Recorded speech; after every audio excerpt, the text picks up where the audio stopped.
ओम नमो भगवते वासुदेवाय। ओम नमो भगवते वासुदेवाय। ओम नमो भगवते वासुदेवाय। ओम नमो भगवते वासुदेवाय। ओम नमो भगवते वासुदेवाय। श्रीमद्भागवत महापुराण द्वितीय स्कंद।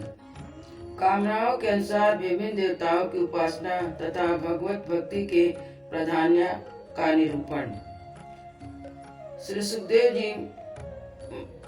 जी ने कहा राजा परीक्षित से, परीक्षित, तुमने मुझसे जो पूछा था कि मरते समय बुद्धिमान मनुष्य को क्या करना चाहिए, उसका उत्तर मैंने तुम्हें दे दिया है। जो ब्रह्म तेज का इच्छुक हो वह बृहस्पति की, जिसे इंद्रियों की विशेष शक्ति की कामना हो वह इंद्र की, और जिसे संतान पाने की लालसा हो वह प्रजापतियों की उपासना करे।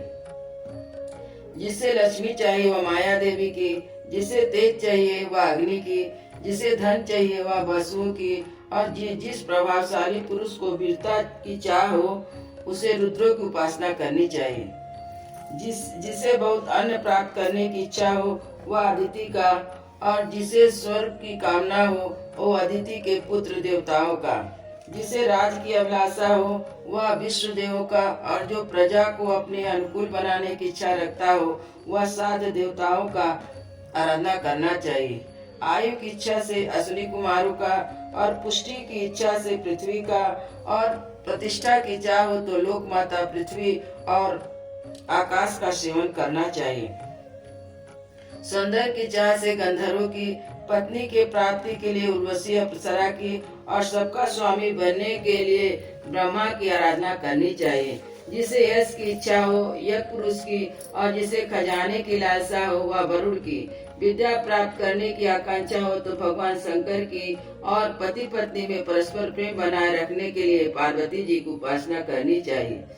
धर्म उपार्जन करने के लिए विष्णु भगवान की, वंश परंपरा की रक्षा के लिए पितरों की, बाधाओं से बचने के लिए यक्षों की, और बलवान होने के लिए मरुदगणों की आराधना करनी चाहिए। राज के लिए मनमंत्रों के अधिपति देवों की, और अभिचार के लिए ऋतिक को, भोगों के लिए चंद्रमा को, और निष्कामता प्राप्त करने के लिए परम पुरुष नारायण को भजना चाहिए। और जो बुद्धिमान पुरुष है वह चाहे निष्काम हो और समस्त कामनाओं से युक्त अथवा मुझ जाता हो तो उसे तीव्र भक्ति योग के द्वारा केवल पुरुषोत्तम भगवान की आराधना करनी चाहिए। जितने भी उपासक हैं उन सबका बड़ा हित इसी में है कि वे भगवान के प्रेमी भक्तों का संग करके भगवान में अविचल प्रेम प्राप्त कर लें। ऐसे पुरुषों के संग में जो भगवान की लीला कथाएं होती है उनमें उस दुर्लभ ज्ञान की प्राप्ति होती है जिससे संसार सागर की त्रिगुणमयी तरंग मालाओं के थपेड़े शांत हो जाते हैं। हृदय शुद्ध होकर आनंद का अनुभव करने होने लगता है। इंद्रियों के विषयों में आसक्ति नहीं रहती, केवल मुझ का सुर सम्मत मार्ग भक्ति योग प्राप्त हो जाता है। भगवान की ऐसी रसमयी कथाओं का चस्का लग जाने पर भला कौन ऐसा है जो उनसे प्रेम ना करे। सौनक जी ने कहा, सूत जी, राजा परीक्षित ने सुखदेव जी की यह बात सुनकर उनसे और क्या पूछा। वे तो सर्वज्ञ होने के साथ साथ मधुर वर्णन करने में बड़े निपुण थे। सूत जी, आप तो सब कुछ जानते हैं, हम लोग उनकी यह बातचीत बड़े प्रेम से सुनना चाहते हैं। आप कृपा करके अवश्य सुनाइए, क्योंकि संतों की सभा में ऐसी ही बातें होती है जिनका पर्यावसान भगवान की रसमय लीला कथा में ही होता है। पांडुनंदन महारथी राजा परीक्षित बड़े भगवत भक्त थे। बाल्यकाल अवस्था में खिलौने से खेलते समय भी वे श्री कृष्ण की लीला का ही रस देते थे। भगवान में श्री सुखदेव जी भी जन्म से ही भगवत परायण है। ऐसे संतों के सत्संग में भगवान के मंगलमय गुणों की दिव्य चर्चा अवश्य ही हुई होगी।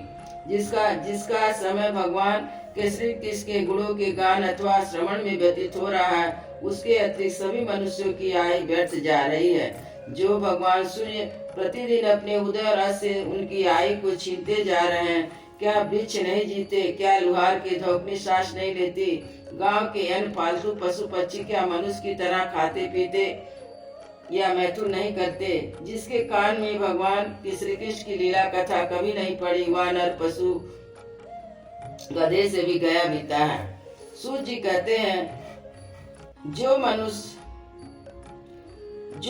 भगवान श्री कृष्ण की कथा कभी नहीं सुनता, उसके कान भीड़ के समान। जो जीव भगवान की लीलाओं का गायन नहीं करती, मेढक के जीव के समान टर टर करने वाली है। उसको तो ना जो सिर भगवान कृष्ण के चरणों में झुकता नहीं, वह रेशमी वस्त्र से सुसज्जित मुकुट से होने पर भी बोझ मात्र है। जो हाथ भगवान की सेवा पूजा नहीं करते, वे सोने के कंगन से भूषित होने पर भी मुर्दे के समान है। जो आंखें भगवान की याद दिलाने वाली मूर्ति, तीर्थ, नदी आदि का दर्शन नहीं करते, वह मोरों की पाख में बने हुए आंखों के चिल के समान निरर्थक है। मनुष्य के पैर चलने की शक्ति रखने पर भी ना चलने वाले पेड़ पौधे जैसे ही हैं, जो भगवान की लीला स्थली की यात्रा नहीं करते। और जिस मनुष्य को भगवत प्रेमी संतों के चरणों की धूल कभी सिर पर नहीं चढ़ाई, वह जीता हुआ भी मुर्दा है। जिस मनुष्य ने भगवान के चरणों पर चढ़ी हुई तुलसी की सुगंध लेकर उनकी सराहना नहीं की, वह श्वास लेता हुआ भी श्वास रहित है।